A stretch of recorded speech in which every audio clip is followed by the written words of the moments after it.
you don't have a lot of experience with facilitating retrospectives, that's totally fine. There's actually only one thing that you need to understand and you'll have a good, productive retro. I'm a Scrum Master, psychologist, and I've participated and facilitated more than 200 retrospectives. And in this quick guide, I want to give you this core thing that you need to understand. All right, the first thing that you need to understand is, why do you even do retrospectives? And the reason for that is continuous improvement.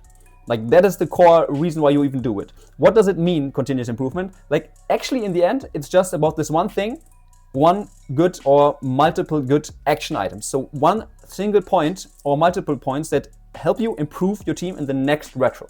That's this one thing. Okay, the next question is, like, how do we find this good action item, which is the core goal of the retrospective? Well, I call it like this invented here syndrome. You are asking the team, like, you let your team invent these good ideas, and then they will be committed to actually follow through with them and, you know, implement it in the next sprint. That is the reason why these retrospective templates and questions are so popular, because good retrospective templates and questions help you find these things that are a gold nugget if you want to improve your team as a system. My favorite simple basic template would be the following 3 questions. So first one is, what went well recently? The obvious question, which is definitely an important part for fostering psychological safety. What slowed you down recently, which I like more than what didn't go well recently, because this is way easier to answer. And then this one here, what is the one thing blocking us most right now?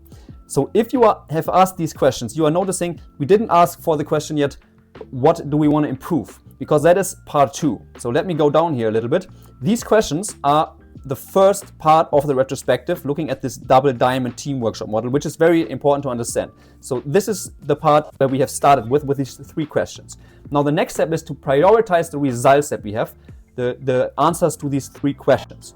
And then we only have maybe 1 to 3 points where the team believes, okay, these are things that we want to improve. And now we are going to the second diamond here of this model. We brainstorm the action items. So specifically, we are asking the team, okay, what actions can we take based on these things that we prioritize? And then we let them prioritize the action item ideas, which is the second, like the last phase of the retrospective. And this is something that many teams don't get right, but it makes the core difference that in the end helps you to have this 1 or 2 good action items.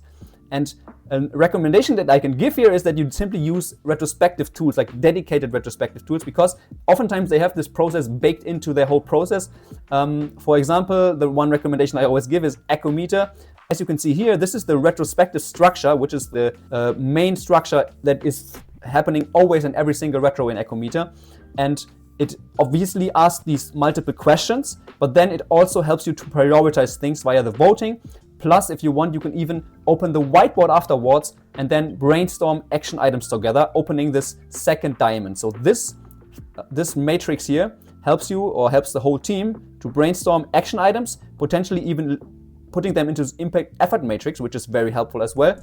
And then you can define again, you can prioritize again, okay, which are these actions that we want to focus on. The key principles that you need to understand is you are not responsible for finding this one action item, but the team is responsible. Like, the team is having the great ideas here. Okay, to summarize, focus on this one good action item. Use good questions, because they are the basis, like this feedback that you get in the initial phase of the retrospective will help you create better action items in the end. And the team is responsible, you are not responsible. You're just asking the questions and let them prioritize these things. And as I said, like, I would recommend to at least try out the Echometer retrospective tool. It makes it way more engaging and simple to have a good retrospective. All right, so just focus on this one action item. And if your retrospective only takes 20 minutes, that's totally fine. If you have this one action item, you have already facilitated a good retrospective. See you in the next video. Bye-bye.